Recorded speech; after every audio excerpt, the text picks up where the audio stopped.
어떤 두 비구가 율행을 범하여 부끄럽게 여기고 감히 부처님에게 여쭙지 못하여 저에게 와서 묻기를 우발이시여 저희들이 율행을 범하였는데 진실로 부끄럽게 여깁니다.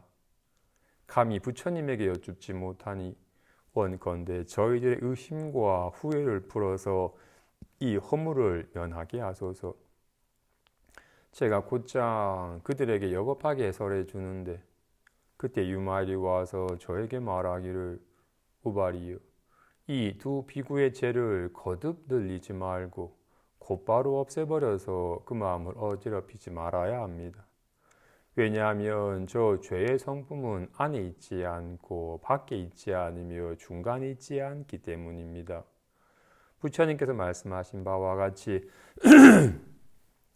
마음이 더러움으로 중생이 더러운 것이고 마음이 깨끗함으로 중생이 깨끗한 것입니다. 마음 또한 안에 있지 않고 밖에 있지 않으며 중간에 있지 않습니다. 이 마음이 그러한 것과 같이 죄의 더러움 또한 그러하고 모든 법 또한 그러하여 진열을 벗어나지 않습니다. 가령 그대가 심상으로서 해탈을 얻을 때에 정녕 더러움이 있었습니까? 있지 않았습니다. 일체 중생의 심상이 더러움이 없는 것 또한 이와 같습니다. 망상이 더러움이 우발이여 망상이 더러움이고 망상이 없음이 깨끗함이며 전도됨이 더러움이고 전도됨이 없음이 깨끗함이며 나를 취함이 더러움이고 나를 취하지 않음이 깨끗함입니다.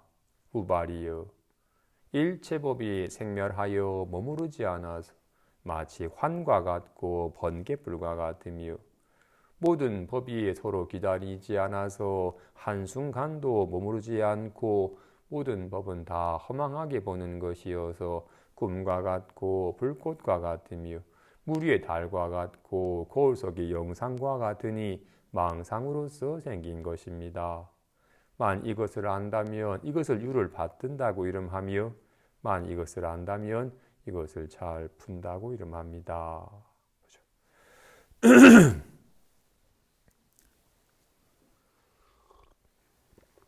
먼저 이 두 비구의 사례를 잠깐 살펴보면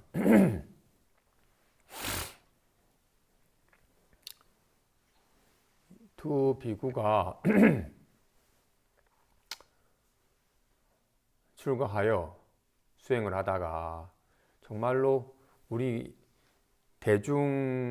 대중초소에서 대중들과 함께 정진하는 것도 좋지만 우리 대중들 속에서 정해진 일과 따라서 하다 보면 좀 정진을 온전히 하고 싶을 때도 대중들 일어나고 서는 거에 따라서 함께 일어나고 서야 되니까 정진이 간혹 끊어질 때가 있더라. 우리가 좀 더 끊어짐 없이 한번 제대로 정진에 밀고 나갈 수 있도록 우리 한적한 산속에 가서 톡을 해서 우리 같이 공부를 하자. 하루는 탁발하는데도 시간이 걸리니까 하루는 내가 2인분을 탁발해 오고 하루는 네가 2인분 탁발하면서 우리가 오직 정진만 매진할 수 있도록 우리 서로 두 사람이 서로 도와주고 지지하면서 함께 정진하자 해서 깊은 산속 동굴 터를 알아봐가지고 그곳에 들어가서 공부를 하게 돼. 한 두어 달 동안 서로 매일매일 번갈아 가면서 탁발하면서 정진을 해. 한날은 그 한 비구의 아주 우애가 깊었던 남매 중에 오빠가 출가해서 수행을 하시는데 깊은 산속 동굴에서 수행을 하신다고 하니 너무 춥지는 않을까, 너무 혹이지진 않을까라는 걱정된 마음에 여동생이 좀 따뜻한 이불까지랑 좀 기름진 음식을 준비해서 그 오빠랑 오빠 스님이 공부하시는 곳으로 오게 돼. 근데 마침 그날 그 오빠 스님이 탁발을 하러 마을에 내려가셨고 그 도반 스님은 동굴에서 공부를 하고 있는 중이었어. 여동생이 이불이랑 음식을 가지고 올라오는데 산 입구쯤에서 갑자기 소나기가 확 내린 거예요. 그래가지고 급하게 빨리 갔더니 한 30분 동안 비를 홀딱 맞은 채 동굴에 갔더니 오빠쌤은 안 계시고 도반쌤 혼자서 계시는 거예요. 그래서 비구스님이 이거 깊은 산 속에 남녀가 단둘이 있을 수는 없으니까 안에 들이지는 못하고, 그렇다고 해서 저렇게 소낙비가 내리고 있는데 계속 부들부들 떨고 있게 해줄 수는 없으니까 어쩔 수 없이 동굴 안으로 들어오라고 하고, 동굴 안으로 들어왔지만 이미 온몸에 비가 젖어가지고 부들부들 떨고 있으니까 그냥 옷이라도 조금 말려야겠다 싶어가지고 옷을 조금 벗어가지고 옷을 짜서 살짝 모닥불을 피워서 옷까지 잠깐 말리는데도 불구하고 계속 좀 추워라 하니까 살짝 온기로 조금 너무 부들부들 떠는 게 안쓰러워가지고 살짝 온기로 좀 추위를 조금 안 달래주려고 하던 것이 깊은 산 속에 추위에 떠는데 사람의 따스한 온기가 느껴지고 또 젊은 남녀이기도 한지라 그만 갑자기 마음에 불꽃이 확 일어나서 그만 두 남녀가 음행을 하게 돼. 그리고는 잠깐 이 음욕에 눈이 멀어가지고 갑자기 음행을 하였지만 끝나고 나니 내가 해서는 안 될 짓을 했다는 마음에 너무 죄스럽고 정말 이 의심과 후회의 마음이 못 밀려오고, 여동생 또한 공부하시는 수행자 스님을 내가 파괴를 하게 하였으니 이 여동생 또한 너무 죄송스럽고 서로 막 어찌할 바를 모르는 즈음에 탁발 같던 오빠 스님이 오시게 되고, 이거 보니 일이 벌어진 거였고, 그러자 너는 어찌 혼자 깊은 산 속에 혼자 정진하시는 젊은 스님이 와가지고 게다가 그렇게 온몸에 비를 맞아가지고 그렇게 한 모습으로 와가지고 그 젊은 스님을 유혹을 했냐고 막 추궁하다가 그냥 추궁충하다가 막 뒤로 물러나다가 그만 갑자기 발을 헛디뎌 가지고 낭떠러지더라서 여동생이 죽고 말아. 그래서 갑자기 뜻하지 않게 음행과 살생을 한 허물을 처하게 되는 거예요. 두 비구가 돌아보니 과연 이렇게 큰 죄를 지은 몸으로 수행을 한다고 과연 도를 얻을 수 있을까? 늘 이 파괴한 거에 대한, 죄 지은 거에 대한 죄스러운 마음 때문에 이 죄스러운 마음이 계속 꼬리를 물어가지고 계속 수행이 깊어지지는 않고, 이 죄를 지은 몸으로는 도를 깨닫기 어려운 건 아닐까라고 강한 의심이 드는 거예요. 감히 부처님께 나아가서 여쭙지는 못하겠고, 지계제일이라고 칭송받는 우바리 존자에게 와서 자신의 죄를 고하고는 제가 과연 이대로 수행을 해서 도를 얻을 수 있겠습니까? 라고 물으는 거예요. 그래서 우바리가 부처님께서 제정하신 율법에 이거에서 얘기를 해주기를, 아주 사소한 죄는 내가 그만 길가에 피어있는 풀을 밟아서 내가 그만 죽였습니다 한다면, 그런 죄는 내가 모르고 이 풀을 밟아서 진흙에서 죽였는데 내가 다음부터는 조심해야겠다라고, 아주 작은 죄는 자기 스스로 깊이 뉘우쳐 참여하는 것만으로도 그 죄가 사하해진다. 그보다도 조금 무거운 죄는 자기 혼자서 생각해서 참여하는 것은 자기가 사하지 않고 바르게 정진하는 비구에게 자신의 죄를 드러내고 내가 다시는 그러지 않으리라고 참여를 하면 그 죄가 사하해진다. 그보다 좀 무거운 죄는 한 사람에게서 말해서는 안 되고 7명의 비구에게 자신의 죄를 고하고 내가 다시는 그러지 않을 거라고 강하게 참여를 하면 그 죄가 사해진다. 저 무거운 죄는 단순히 사람에게 말하는 거로는 죄가 사하지 않고 죄 지은 죄를 범했으면 승단으로부터 떨어져서 7일간 근신을 해야 된다.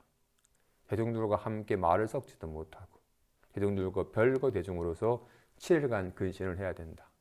좀 과하면 보름간 근신을 해야 된다. 등으로 죄의 경중에 따라서 그 죄를 사하는 참회법에 관한 얘기가 있어요.